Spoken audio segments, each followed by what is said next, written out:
affairs, we have educational programs, we have so many grant programs for different countries. India is doing its bit, but it's not doing it because it's a Muslim country. No, it is doing it for the world.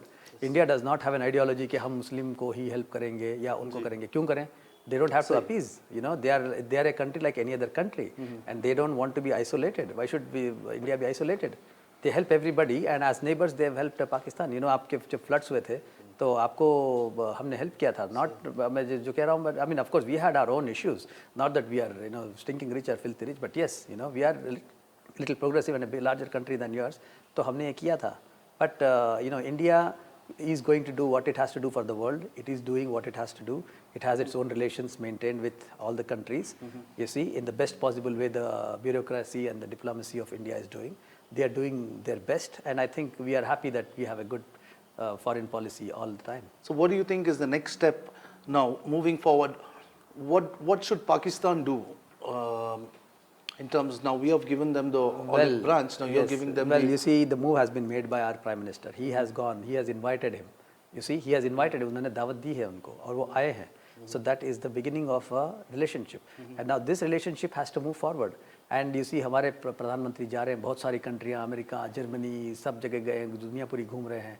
लेकिन his diplomacy and his acumen in diplomacy will work only when he has a successful relationship with the neighboring country. It's more important that he does it with them. And he has to engage a leadership that can communicate on this issue, and an issue that can be solved by having a continuous dialogue, you see, and by bringing them together. And as I told you, people to people connect has to be encouraged. Let there be some kind of visa regimes. I know there will be issues with the security and with the terrorism and things like that, but then that's a price that we will have to pay to go ahead, because things have to move from some place. You see, so this is what we have to do. Let us do some trade. Let us encourage, traders to come here at some subsidized rates, and let us have a skill development council where, India has an expertise in education and different skills, and India could promote these skills to the people of that country. You see, so these are the things that we can do, and we have to forcibly engage people. And if you want to have peace, and if you want to stop this, we should try to, have a kind of dialogue running all the time, continuously, uninterruptedly. And it should be going on. The dialogue has to be going on. अब एक तंजीम या organisation कहते हैं कि एक already दुनिया में है जो मुस्लिम ममालिक के इंटरेस्ट में है, जिसे OIC कहते हैं, ऑर्गेनाइजेशन ऑफ इस्लामिक कॉन्फ्रेंस. तो time and again, there has been this Kashmir issue brought up by Pakistan in the past. Where they were supporting, they were unanimous once upon a time, but now that is breaking up. They feel like that even OIC, I think countries, they don't like United Arab Emirates. It doesn't want to get back into the old dead issues. According to them, it's a dead issue. Now, do you think it's a right moment for India to collaborate with these countries and better relationships? Absolutely. देखिए, एक जो है India को काफ़ी humiliation हुई थी 1969 में Rabat में, जब पहला इसका OIC बना था, and India went there. India was invited by the organizers, by the OIC. However, when they went there, just before the session started, India, there was this need. There was a request from from the King of Rabat saying that Pakistan needs to talk and solve this issue of Kashmir for you to be there, and we just exited. And उस दिन हम निकल गए, तो आज तक हम वापस नहीं गए. But you see, अगर इंडिया की acumen, इंडिया की professionalism and इंडिया की diplomacy को इस्तेमाल करके अगर OIC invites India, then they are going to be benefited in a great way. इन्होंने एक जंगल बना लिया है अपना, एक जू खोल दिया भाई, OIC करके जू खोल दिया है, जहाँ पे सारे बंदर ये सब हैं, और वहाँ पे शेर नहीं है.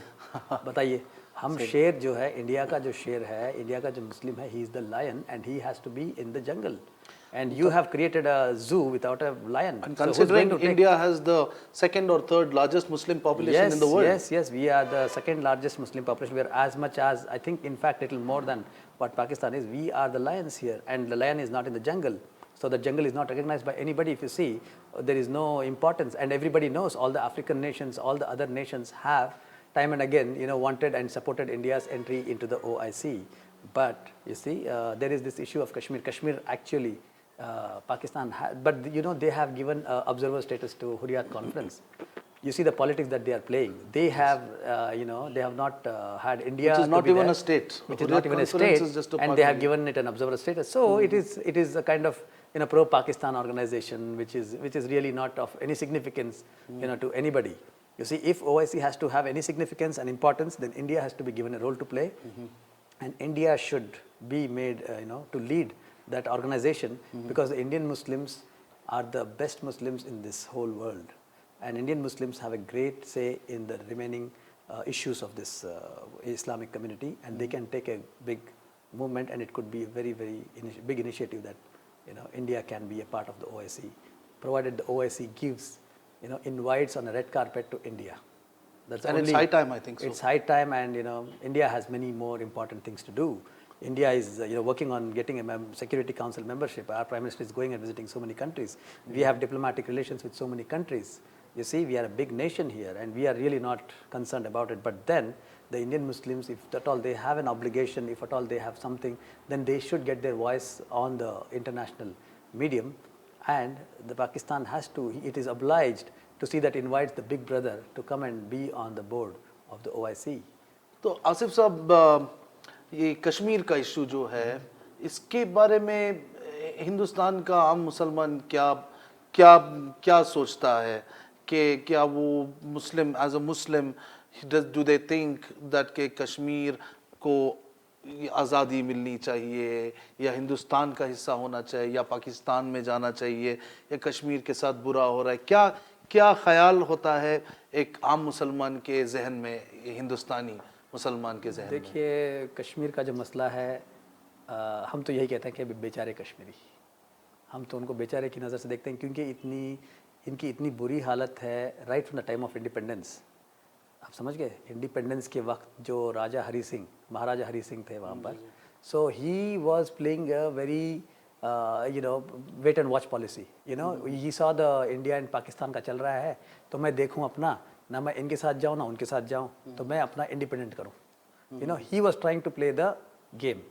And then you also had, a Sheikh Abdullah at that time, because see, there is a lot of dynamics involved in the Kashmir issue. Number one is Jawaharlal Nehru had some sentiment of his ancestral, because it was his ancestral land, his grandfather was from there, and Motilal Nehru was from there, and somewhere he had कि भाई नहीं ये मेरे पास रहना चाहिए. You see, this whole Kashmir was like a personal thing for people. It was never a people's movement. लोगों का राय कभी नहीं ली थी आपने, हमेशा आपको अपनी ही पड़ी थी. आपने जो है पहले हरी सिंह ने ये खेला कि मैं अपना आज़ादी ले लूँगा, and then it was Sheikh Abdullah's issue, then you had Jawaharlal Nehru wanting something, then you had Jinnah wanting something. You see, they all had their own understanding, because Raja Hari Singh wanted to come with India. You see,